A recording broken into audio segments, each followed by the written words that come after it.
السلام عليكم ورحمة الله وبركاته. ازيكم يا شباب، عاملين ايه؟ يا رب تكونوا بخير. ان شاء الله النهارده هنتكلم عن اول نوع من انواع السيرش في الاري، وهو اللينير سيرش. طيب باختصار كده، يعني ايه اللينير سيرش؟ انا بدور على قيمة معينة، وليكن مثلا اسم القيمة دي عندي فايند جوه اري معينة اسمها مثلا الليست. فانا هعمل ايه باختصار؟ ببدأ ان انا ابص على كل العناصر واحد واحد، يا اما هلاقي العنصر اللي انا بدور عليه، يا اما هوصل للاخر. وفي حاله ان انا وصلت للاخر، انا كده ما لقيتش العنصر اللي انا بدور عليه وهو مش موجود في الليسته بتاعتي. طيب تعالوا ناخد مثال كده يوضح لنا الكلام اللي احنا بنقوله ده. وليكن مثلا عندنا ليست، الليست دي وليكن اسمها او العناصر اللي فيها 4 و7 1 و9 و3، والعنصر اللي بدور عليه مثلا وليكن اسمه الفايند، والمثلا العنصر ده هيبقى 9.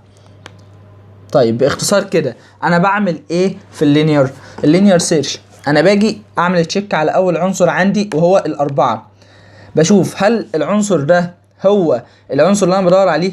لا طبعا مش هو، فخلاص هسيبه وهروح للي بعده اللي هو السبعة. هسأل نفسي هل هو ده اللي انا بدور عليه فعلا؟ هل هو ده الفايند؟ لا مش هو، فخلاص هسيبه وهروح لبعده. هل واحد ده هو العنصر اللي انا بدور عليه؟ لا مش هو، فخلاص هسيبه وهروح لبعده. هوصل عند التسعة، هل التسعة هي فعلا الفايند اللي انا بدور عليها؟ فعلا هي. فهعمل ايه؟ هروح طابع الاندكس بتاعه. طيب الاندكس بتاع التسعة هنا كام؟ احنا طبعا بنبدأ هنا 0 1 2 3، يبقى الاندكس بتاعه هيبقى 3، فهطبع انا البوزيشن بتاع العنصر 9. تمام، ودي باختصار كده الفكرة العامة لللينير سيرش. طيب تعالوا نشرح الالجوريزم اللي عندنا بكل بساطة. طيب عندنا هنا اول خطوه، عندنا بيقول لي ان الفاوند بتساوي فولس والكاونتر بتساوي صفر. الكاونتر هنا اللي هو العنصر اللي انا همشي بيه او اللي انا هدور بيه جوه الليست بتاعتي. تمام، عندي هنا الفاوند طول ما هي بفولس معناها ان انا ما لقيتش العنصر، فهاجي هنا على الوايل بيقول لي ان الفاوند بتساوي فولس اند الكاونتر اقل من لينس، يعني طول ما العنصر اللي انا واقف عنده ده مش هو العنصر اللي انا بدور عليه، وان الكاونتر بتاعي اقل من عدد العناصر اللي موجود جوه الليست بتاعتي، فايه اللي هيحصل؟ باجي هنا اخلي الكاونتر بتساوي الفايند واخلي الفاوند بترو. يعني هنا انا دلوقتي العنصر اللي في المكان كاونتر هو اللي بدور عليه، لو طلع هو فعلا والفاوند طلعت بترو، فايه اللي هيحصل؟ هطبع مكانه، اللي هو هطبع الجمله دي وبعد كده هطبع مكان العنصر ده.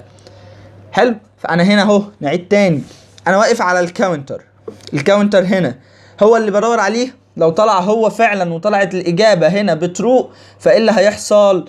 هاجي اطبع فاوند اد بوزيشن وهطبع المكان بتاع العنصر ده اللي هو الكاونتر.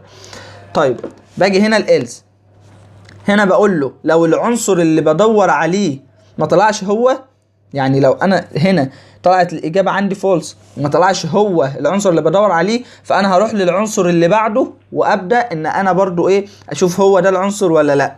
في حاله ان انا ما لقيتهوش، هاجي هنا خلاص، هنا لو هو هيلف هنا لحد ما يوصل للاخر.